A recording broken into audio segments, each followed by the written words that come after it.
Imagine an area of just 50 square miles, hosting over 150 species of birds,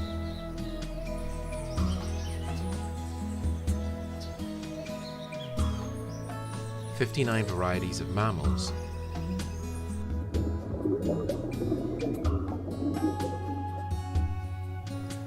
more than 50 types of reptiles and amphibians, and landlord to giant trees, stately palms,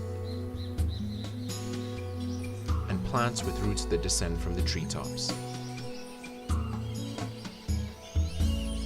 It is an area that has received recognition of international importance and is Trinidad's largest wetland. Come into Nariva's wetlands and see this treasure trove for yourself.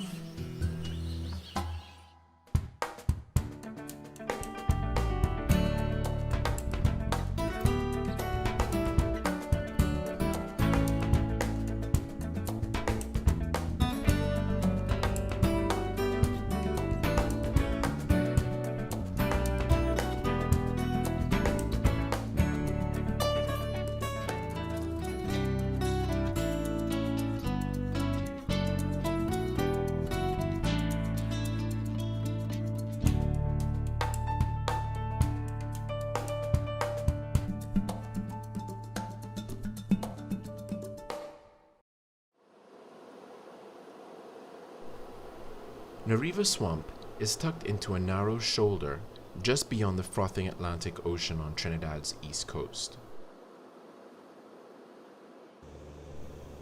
Starting in North Manzanilla and ending at Point Radix.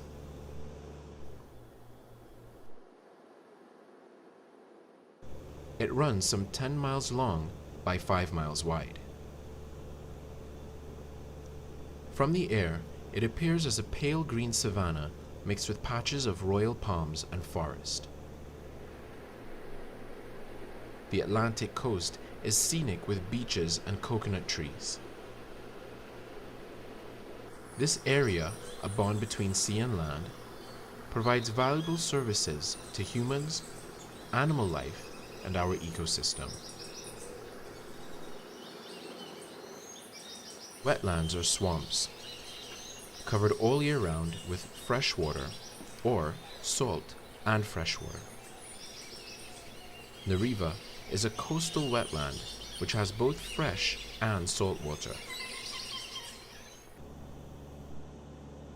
The swamp is fed by the Cooch, Charuma, Biche, Boisneuf, and Navette rivers, which come from the hilly Central Range. The Nariva River channel is lined with mangroves, and its dark waters can give it a mysterious appearance. Recorded in the swamp are 20 kinds of fish, 12 varieties of crustaceans, 200 bird species, capuchin and howler monkeys, and 12 types of rodents. Nariva Swamp is made up of 4 wetland types: swamp forest, mangrove, palm, and grassy sedges. Wetlands are of supreme importance and not wastelands. The Ramsar Convention, which is dedicated to the conservation and preservation of wetlands and their human inhabitants on a global scale, has recognized Nariva Swamp as a wetland of international importance. Many non-governmental organizations, and particularly the Pointe-à-Pierre Wildfowl Trust and the Wildlife Section of the Forestry Division, actively sought the protection of the wetlands, and in 1993, Nariva Swamp was legally declared an environmentally sensitive area. Worldwide, wetlands are threatened by man in spite of their valuable contribution to the planet's ecosystem. There are nurseries for fish, crabs, birds, and other animals on the food chain. It is thought that 2/3 of the commercial fish caught in Trinidad and Tobago use the mangrove swamps at some stage of their life. There are several varieties of mangrove, including the red and the black. Their leaf litter turns into rich nutrients that become food for part of the food chain. They range in height from 9 to 75 feet and very efficiently absorb carbon dioxide. The mud, which is rich in nutrients, allows new curtains of roots to descend and flourish.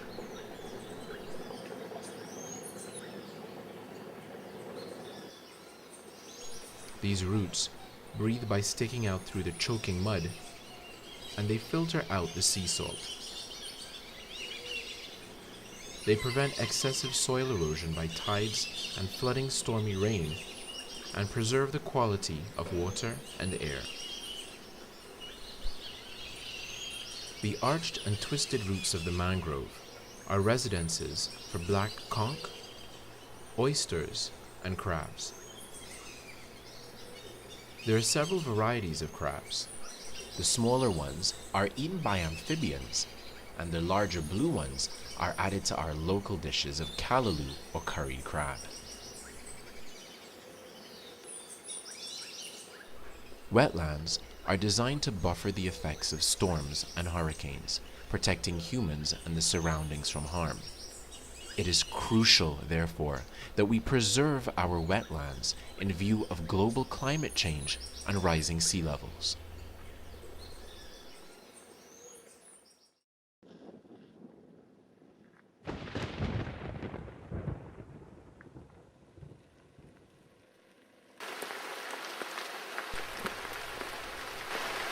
The area receives some 2,400 millimeters of rain each year, peaking in June, July, and November.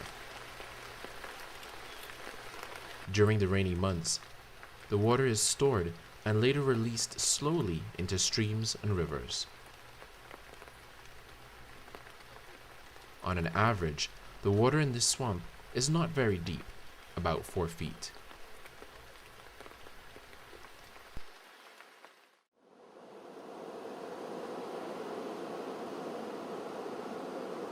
When Venezuela's mighty Orinoco River floods, it sweeps plants and animals into the Atlantic Ocean, where some eventually wash to Trinidad's shore, just 7 miles away. This influx of fresh water dilutes the salty seawater, which is perfect for the mangrove. It also explains why we have so many Amazonian species of animals and plants. They come across on floating islands of logs and plants.